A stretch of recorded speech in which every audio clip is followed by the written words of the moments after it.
நாயகனாக கலை நாயகன் ஜே தங்கசுடர், இணை நாயகனாக நடன புயல் எஸ் அருண், வில்லனாக இடி முழக்கம் எஸ் சுடர் பிரகாஷ். சிங்கார முகத்தழகை பார்க்கும்போது நீ ஏன் ஒரு ஏழை குடும்பத்தில் பிறந்திருக்க கூடாது என்று ஏங்குகிறது என் இதயம். உனக்கு தெரியாதா? கோடீஸ்வரியான உனக்கு நான் எப்படி கொண்டவனாக முடியும்?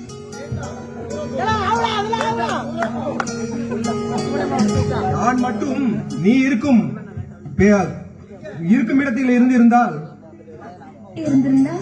இந்த கட்டழகியை கட்டி அணைத்து கொட்டும் மேளத்தோடு குலவை பாடி இந்த அழகான கழுத்தில் தங்கச்சங்கில் பூட்டி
என்ன என்ன நமக்கு குழந்தை பிறக்க கனவு கண்டாயா?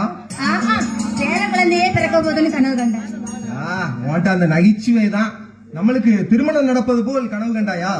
ஆமா, எங்க அண்ணா நம்மளோட திருமணத்துக்கு சம்மதம் சொல்லிட்டாரு. எனக்கு அப்பவே தெரியுமே, ரவி நல்லவன், என் உள்ளம் புரிந்தவன். அவன் நம்மால் அவனுக்கும் உன் தந்தைக்கும் உள்ள பிரிவு மட்டுமே எனக்கு பயமாக இருக்கிறது. முறிந்துவிடக் கூடாது. முறைவதுக்கு இது என்ன அரசியல் உறவா? 3 நாளைக்கு ஒரு நாள் மாறுறதுக்கு நம்மளோட திருமண முறையனா? கண்டிப்பா என் உடம்புல இருந்து உயிர் போயிடும் கண்ணா. சாந்தி, உன் தந்தையின் சம்மதம் மட்டும் கிடைத்து விட்டால் அதுவே நம் திருமணம் சொர்க்கத்தில் நிச்சயிக்கப்பட்டது போல் ஆகிவிடும். நாம் இருவரும் காதல் ஜோடியாக அந்த காதல் வால்ல சிறகடிச்சு அந்த அப்படியே என்ஜாய் பண்ணுமா? கட்டாயம். அதுக்கு தானே இந்த காட்சியே.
ஒரு மாதிரியாக இருக்கிறார். நம்ம வாழ்க்கையில எது நடக்கக்கூடாதுன்னு நினைக்கிறோம் அது நடக்க போது எனக்கு பயமா இருக்குது. அப்படி என்ன நடந்தது? நம்ம ரெண்டு பேரும் விரும்புறத சங்கருக்கு தெரிஞ்சு என் அப்பாட்ட போய் சண்டை போட்டு தனக்குதான் என்ன கல்யாணம் பண்ணி தரணும்னு எங்க அப்பாவும் மிரட்டுறான். அதுக்கு உங்க அப்பா என்ன சொன்னார்கள்? அடிப்பட்ட நாகம் போல அவர் சொல்ற ஒவ்வொரு வார்த்தைக்கும் தன கவுந்து நின்னாரே தவிர தலை நிமிர்ந்து ஒரு வார்த்தை கூட அவர் பேசல. என்ன? யாருக்கும் தலை வணங்காத ராமநாதன் அந்த சமூக விரோதி சங்கருக்கு தலை வணங்கிறாரா? இதில் ஏதோ மர்மம் இருக்கிறது போல் தெரிகிறது.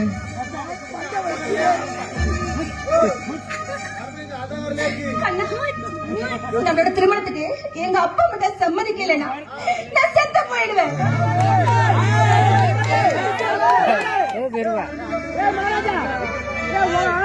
சாந்தி, நான் தான் ராசி இல்லாதவன், மூடவன். கொம்பு தேனுக்கு ஆசைப்பட்டது போல் கோபுரத்தில் வாழும் உன் மீது ஆசைப்பட்டது என் தவறுதான். உன் இதயத்தில் ஆசையை உண்டு பண்ணி என் இதயத்தில் கற்பனையை வளர்த்த கொடியவன் நான்.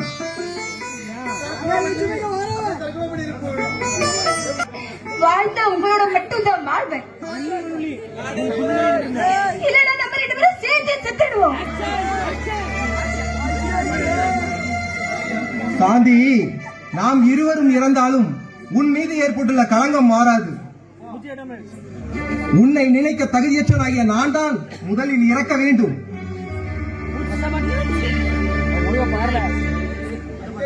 கவலை வேண்டாம், உங்களுக்கான உரிமையை நான் பெற்றுத் தருகிறேன். ரவி, நீ எங்களுக்கு உதவி செய்வதை முதலாளி அறிந்தால் உன்னை வீட்டை விட்டு அனுப்பி விடுவார். அப்பா வீட்டை விட்டானு விரட்ட மாட்டாரு, அந்த கொடியவன கொடுமையால விரட்டுவாரு. சாந்தி, எனக்கு இதுவரை வசதியா வாழ்ந்ததெல்லாம் போதும். இனிமேல் என் தங்கையோட வாழ்வு தான் எனக்கு முக்கியம். அதுதான் என் வாழ்வோட லட்சியமும். ஒவ்வொரு நாளும் என் தங்கையோட விழி மலர வாழ வைக்கணும் தான் என்னோட ஒவ்வொரு எண்ணமும். ரவி, தந்தை ஏன் சங்கருக்கு அஞ்சுகிறார்? அதுதான் எனக்கும் தெரியல. ஆனா கேட்டா சாந்தியை கேட்டான் சங்கர், ஆனா அப்பா தரேன்னு சொல்லல.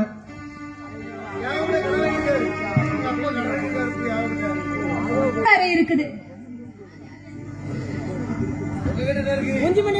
அதனால அப்பா அவனை எதிர்த்து ஒரு வார்த்தை கூட பேச முடியல. அதனால தான் தலை கவத்து நிற்கிறாரு.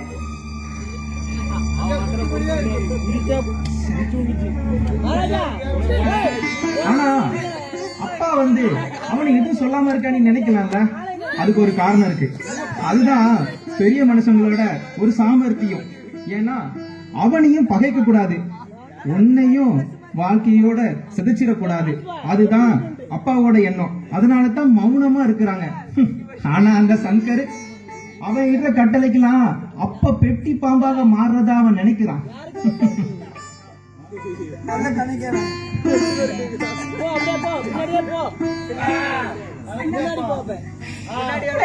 ஒன்ன விட்டு உன்னை நம்பிதான் எங்க ரெண்டு பேரோட உயிரே இருக்குது. நீ மட்டும் என்ன கைவிட்டா எங்க வாழ்க்கை என்ன ஆகும்னு சாந்தி, காதல் வாழ்வில் இது போன்ற கொடும்பாவிகள் நடக்கத்தான் செய்யும். காதலர்கள் எல்லோரும் ஒன்று சேரலாம், அல்லது விதியிலோ விதியின் பெயரால் சதிகாரர்கள் செய்யும் சூழ்ச்சியால் பிரியவும் செய்யலாம்.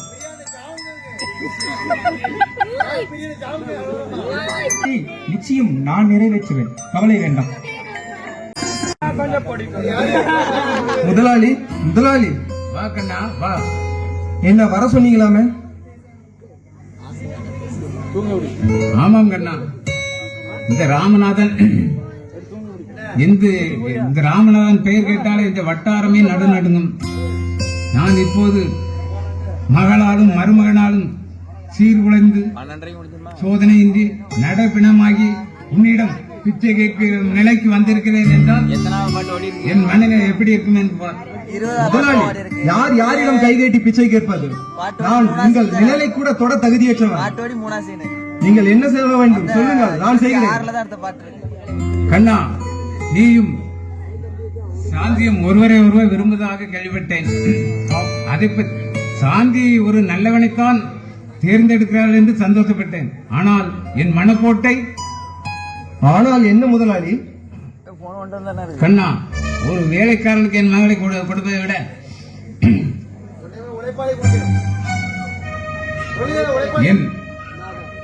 என் பணத்தால் உன்னை இருக்கும் இடம் நேர தெரியாமல் ஆக்கிவிட முடியும். ஆனால் நான் செய்யவில்லை. தங்கைக்கு கொடுத்த சத்தியத்தை காப்பதா, இல்லை மகளின் காதல் வாழ்வை அமைத்துக் கொடுப்பதா என்று இன்னும் தெரியாமல் தவிக்கிறேன். இதற்கு நீதான் முடிக்க வேண்டும். அதற்கு நான் என்ன செய்ய வேண்டும் முதலாளி? நீ சாந்தியை மறக்க வேண்டும். என் சத்தியத்தை நீதான் காப்பாற்ற வேண்டும். முதலாளி, இதே வார்த்தையை சாந்தியிடம் சொல்லி, கண்ணன் என்னிடம் கைகட்டி வேலை பார்த்து கை நீட்டி சம்பளம் வாங்கும் ஒரு வேலைக்காரன், அவனை நீ விரும்புவது நம் குடும்பத்திற்கே அவமானம். நீயாக அவனை மறக்கிறாயா, இல்லை அவனை அடித்து நொறுக்கி மறக்க வைக்கட்டுமா என்று கேட்க வேண்டியதானே முதலாளி? 1000 முறை ஆணித்தரமாக அடித்து சொல்லிவிட்டேன். அவள் பதில் சொல்ல. காரணம் என்ன முதலாளி? உன் மீது கொண்ட அன்பும் என் மருமகன் தங்கர் மீது கொண்ட வெறுப்பும்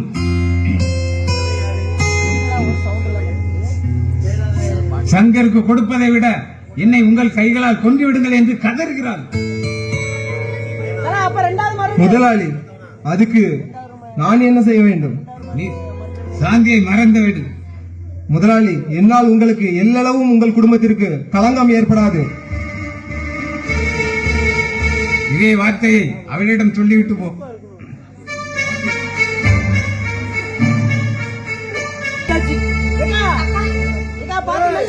இருக்கும்போது நான் உங்களோட இதயத்தை இருந்துச்சு. இப்போ நீங்க என்னோட இதயத்தை மிதிக்கிறீங்களாப்பா? சாந்தி, உன்னை சங்கருக்கு கொடுக்காவிட்டால் உன்னையும் கண்ணனையும் கொன்று விடுவான். அதன் பிறகு இவளை இழந்து நான் உயிரோடு நிற்பேன் என்று இருக்கிறாயா? அப்பா, ஒரு உலகம் போற்ற பெரிய கோடீஸ்வரர் நீங்க. அந்த கேடுக்கு நீங்க அடிப்படையிலாமாப்பா? சொல்லுங்கப்பா. அப்பா, என் போன்ற செல்வந்தர்கள் எல்லாம் சங்கர் போன்ற கொடியவனுக்கு கூடாரமாக இருக்க வேண்டுமே தவிர அவனை எதிர்க்கும் சக்தி எனக்கு இல்லை. கண்ணா, நீ போ. சரி முதலாளி. ஃப்ரெண்ட்ஸ், இங்க ஒரு நிமிஷம் கவனிங்க. நம்ம எஸ்டேட் மேனேஜர் கண்ணன் மிகவும் அருமையாக பாடக்கூடியவர். என் திருமணத்தை வாழ்த்தி அவரை பாட அன்போடு கேட்டுக்கொள்கிறேன்.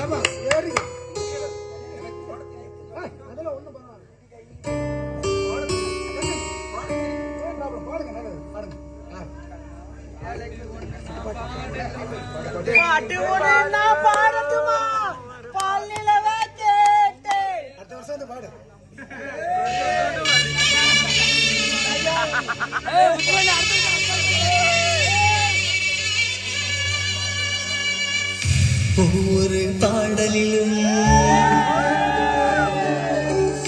ஒவ்வொரு நினைவிற்கு உள்ளுக்குள் வலி இருக்கு நெஞ்சே.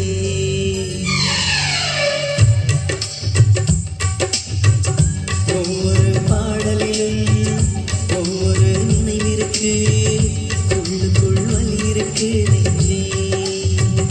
இசை நெஞ்சே, காதலின் கனவுகளை கண்ணீரின் நினைவுகளை பாடங்கள் சுமந்து வரும் நெஞ்சே. இசை நெஞ்சே,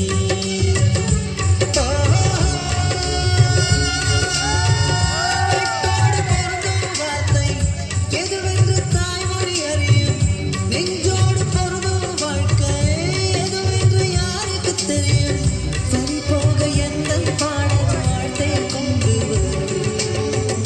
ஒவ்வொரு பாடலிலும் ஒவ்வொரு நினைவிற்கு உள்ளுக்குள் வலி இருக்கு நெஞ்சே.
நீ கொண்ட மஞ்சள் வாழ்க நிழல் தந்த சொந்தம் வாழ்க கல்யாண மாலை நினைத்த கண்ணீர் துள்வாங்க ஒவ்வொரு பாடலிலும் ஒவ்வொரு நினைவிற்கு உள்ளுக்குள் வலி இருக்கு நெஞ்சே இசை நெஞ்சே காதலின் கனவுகளை கண்ணீரின் நினைவுகளை பாடல்கள் சுமந்து வரும் நெஞ்சே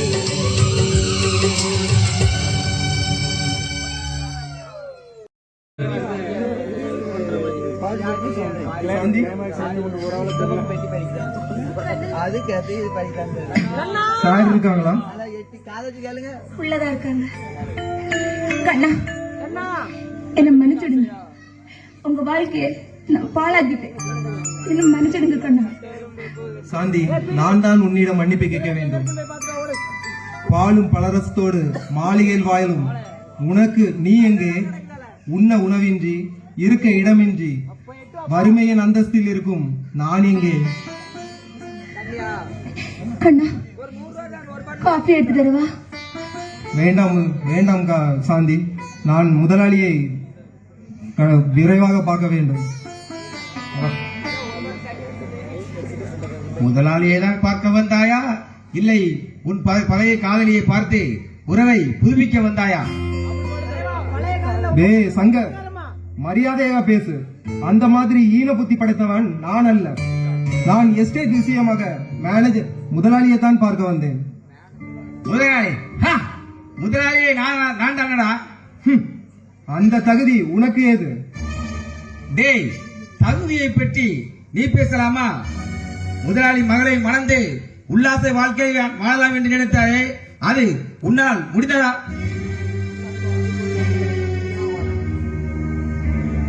அத்தா ஏன் இருக்க வெறுப்ப அவங்க மேலே காட்டுறீங்க? அத்தான் என்று என்னை சொன்னாயா, இல்லை அவனை சொன்னாயா? உங்களுக்கு கொஞ்சம் கூட மனசாட்சிக்கிறதே கிடையாதா? இருக்கு. அதனால்தான் உன்னை மணந்து வேலைக்காரனுடன் பழகிறான் என்று தெரிந்து உன்னை மணந்து உன் குடும்பத்தின் மானத்தை நான் காப்பாற்றினேன். உங்களால குடும்ப மானம் காப்பாற்றப்படல. குடும்ப மானமே தலை தூக்கி ஆடுது தெருவுல. உன் போன்ற பெண்கள் குடும்பத்துக்கு வந்தால் குடும்ப மானம் என்ன, குலமானமே நாசமாகிவிடும். டேய் கண்ணா, இனி இந்த வீட்டில் உன் நிழல் கூட படக்கூடாது. ஏன் படக்கூடாது? அவன் இந்த எஸ்டேட்டின் மேனேஜர், 1000 தொழிலாளிகளின் தலைவன் அவன். மாமா, இவனுக்கும் சாந்திக்கும் உறவு இருக்கிறது என்று உலகத்திற்கு ஊருக்கே தெரியும்.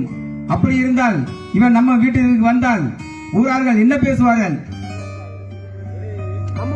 பேசுவார்கள், இந்த கூறு கட்டவனுக்கு ராமநாதன் பெண்ணை கொடுத்திருக்கார்கள் என்று என்னை தான் குறை கூறுவார்கள். ஆமாம், ராமநாதன் பெரிய முத்தமன், அவள் பெற்ற மகள் பெரிய பத்தி என்று எல்லோரும் கூறுவார்கள். முதலாளி, என்னால் உங்களுக்கு உங்கள் குடும்பத்தில் எந்த பிளவும் ஏற்படக்கூடாது. நான் வேண்டுமானால் வேலையை விட்டு விலகி விடுகிறேன். டேய் கண்ணா, வேலை விட்டு நிக்க போகிறாயா? அப்படி என்றால் உன்னை வளர்த்து எல்லாம் என்னை வளர்த்து அன்பாக இருந்த என்னை மறந்து விட்டு போகிறான் என்று சொல்கிறாயா? இவனை போனால் என்ன எஸ்டேட் நடக்காதா என்ன? இந்த எஸ்டேட் வருமானமே அழிந்துவிடும். மாமா, எஸ்டேட்டுக்கு மேனேஜராக என் நண்பன் பூமதியை நியமிக்க போகிறேன். பூமதி இருக்கும் இடத்தில் புல் முளைக்கும் என்று நினைக்கிறாயா? மாமா, பூமதி தான் இந்த எஸ்டேட் மேனேஜர். இதுதான் என் முடிவு. வருகிறேன்.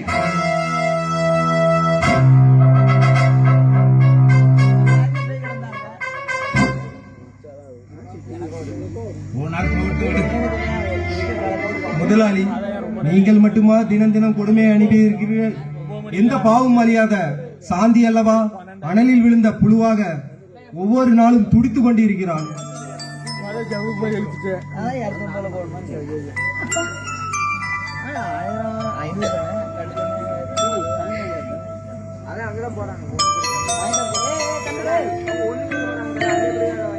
சரி முதலாளி, நான் எஸ்டேட் நான் இப்ப வரணும். சரிம்மா.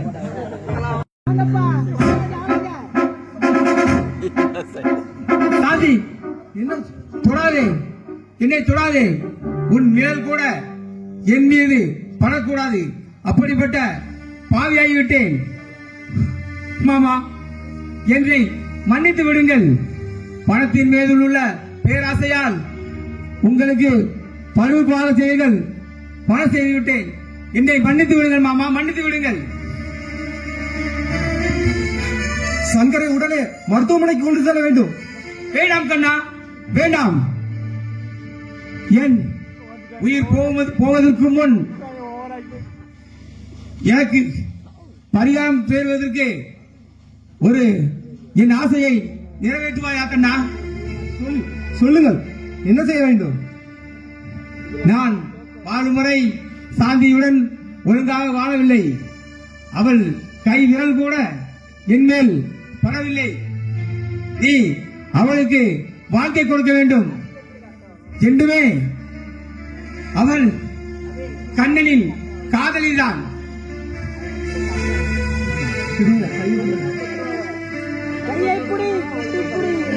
சாந்தி, கண்ணன், நீங்கள் இருவரும் காலம் காலமாக நல்லபடியாக வாழ வேண்டும். எல்லோரும் என்னை மன்னித்து விடுங்கள். இறைவா,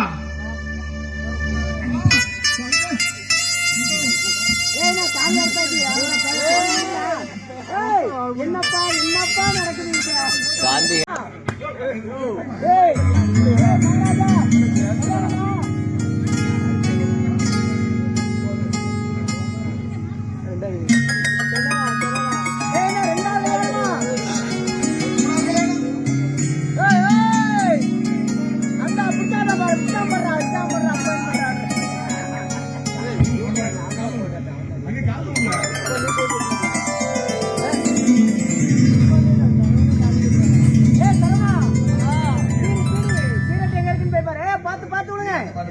ஆமா, மணமக்கள் 2 ஜோடியும் தேனிலவுக்காக இப்போ பிளைட் ஏற போறாங்க. தயவுசெய்து யாரும் தொந்தரவு பண்ணாதீங்க. நாங்க கிளம்ப முடிவு பண்ணிட்டோம். அதே போல நீங்களும்